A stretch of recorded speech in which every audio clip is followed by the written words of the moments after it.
Good afternoon, teachers. We are students of third year, and in the upcoming video, with my classmates, Javiera Galindo, Javiera Pala, and I, Catalina Carrasco, are going to present to you our Hito Evaluativo 1, which corresponds to a case analysis. Many students are not motivated to continue studying, which is a consequence of many factors that we are going to see. In this presentation, we will analyze those mistakes and identify different aspects around the educational context. Now I'm going to be talking about the objectives of this case analysis. We have three. The first one is to identify key challenges. That is going to help us to understand the contextual, social, and institutional factors that are affecting the English language teaching in the given school. This includes analyzing the influence of socio-economical background, the school resources, and classroom dynamics on students' learning opportunities. Then we have the second objective, which is to assess the student's profile and needs. We're going to be analyzing the diverse characteristics of the students, such as their learning difficulties, aspiration, and motivational levels. Also, we're going to be evaluating how these influence their performance in the English language learning. And finally, we have the teacher's role and how to improve it. We're going to critically analyze and examine Mr. Zapata's beliefs, the teaching strategies, evaluating methods, and identify the impact on students' learning outcomes and motivation. This involves exploring how the teacher's attitudes and expectations shape the instructional approach and the students' engagement. The educational context we divided into 4 items. The first one is the socioeconomic cultural background. The second one is the institutional characteristic. The third one is the pedagogical environment. And the last one is the broader educational framework. This teacher's case takes place in a municipal school in the Biobío region with an English course that is taught by a single teacher, which is Mr. Zapata, for all levels, which limits the diversity of teaching approaches and increases workload. The whole classroom is made up of 43 students who come from socially and culturally deprived contexts, from families with a low educational levels, and many of them receive help and benefits from the government. The case said that most of the students wished to finish school so they could start working, and a very few of them actually wanted to continue studying. Also, it is important to mention that the English curriculum in Chile advocates for a communicational approach, emphasizing in listening, speaking, reading, and writing skills. It also highlights the importance of sociocultural awareness to prepare students for a globalized world, but the teaching practices described in the case fall short of these standards, as they do not prioritize the development of communicative competence or cultural engagement.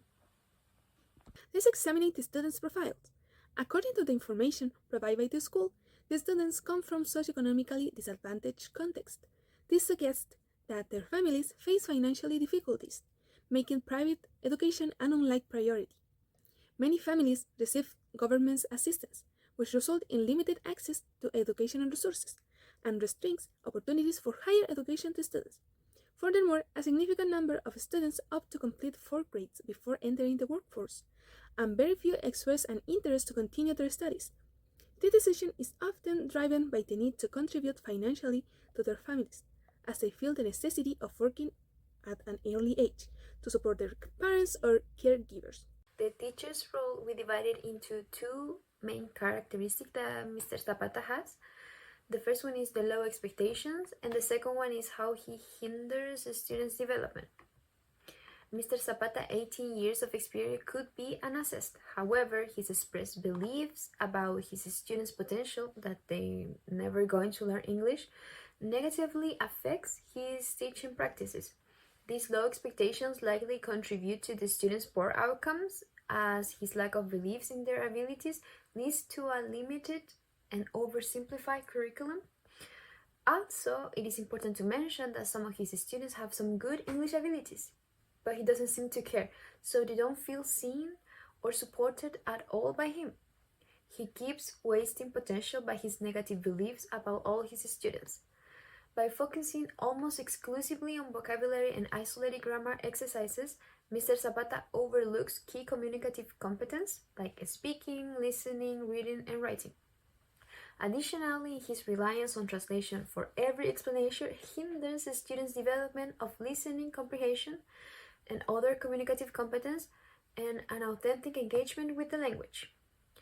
Finally, his dismissal of social cultural aspect further narrows the student's opportunity to connect with the broader relevance of English in the global context, which could otherwise be used to motivate and inspire them. About methodological strategies, Mr. Zapata's classes are designed to teach simple grammatical structures. In each class, he presents isolated sentences or short paragraphs with topics suggested in the national curriculum. The main problem with this is that he teaches vocabulary without providing context, and vocabulary should be taught with an exact and proper context, because without context it will be difficult for students to understand the meaning of each word. They need to see and analyze how a word fits in different sentences. Another problem with Mr. Zapata's teaching strategies is that he translates everything. He explains something in English and then in Spanish, and as an English teacher, he should use English as much as possible because this language has a communicational purpose. Teaching all classes in English creates an immersed environment where students are constantly exposed to the language. This is a highly effective way to learn a language, as it mimics the natural process of a language acquisition. But by translating everything, we can notice that it limits the development of students' communicative skills. Evaluation techniques seek to measure fundamental language skills. His test consists of listening comprehension exercises, paragraph writing assignments, and brief oral presentations. Nevertheless, the format and requirements of these assignments typically do not encourage significant participation or skill improvement. Oral assessments demonstrate this problem, as they rarely succeed because students lack a fundamental skill to participate confidently. The curriculum's focus on isolated vocabulary and translation fails to adequately prepare students for integrated language use, showing a clear gap between teaching methods and assessment practices. The teacher's methods do not include activities that bring up important skills like creativity, critical thinking, and cultural awareness. The teacher's methods do not include activities that bring up important skills like creativity, critical thinking, and cultural awareness. These essential competencies are necessary for students to effectively use English in dynamic, real-world situations, but they are ignored in favor of tasks that focus on rote memorization and basic language structures. Mr. Zapata viewed his students as unmotivated and incapable of learning English because they can barely communicate in Spanish, and these deeply ingrained low expectations and spread through every aspect of his pedagogical approach. The teacher believes that his students have limited abilities, and this belief restricts instruction so students perform poorly and lack engagement.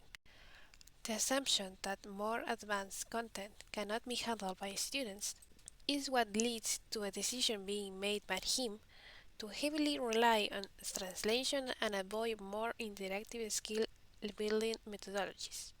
The transformative potential of education can empower students to overcome socio-economic barriers. Yet, Mr. Zapata stance weakens this broader perspective. Transforming Mr. Zapata beliefs towards a growth-oriented mindset is important because it encourages a more all-embracing and engaging learning experience, while also showing the important effect that teachers' expectations have on effective teaching practices and student achievement. To conclude, the case of Mr. Zapata demonstrates how teachers' beliefs directly impact students' outcomes. Students who are taught in English may feel more engaged because they are encouraged to actively participate, ask questions, and express themselves in a language that is both academic and global. Create a mindful change It's essential to challenge these beliefs and embrace strategies that prioritize communication, critical thinking, and cultural awareness. Finishing, Mr. Zapata is not following the development of the four integrational skills speaking, listening, writing, and reading, which are rejected in the national curriculum, and he is not doing the right adaptation for these students. This, indicates that teaching practices not only diverge from established educational standards, but also fail to improve the comprehensive language education that students require and deserve, despite where they come from socially and culturally deprived contexts.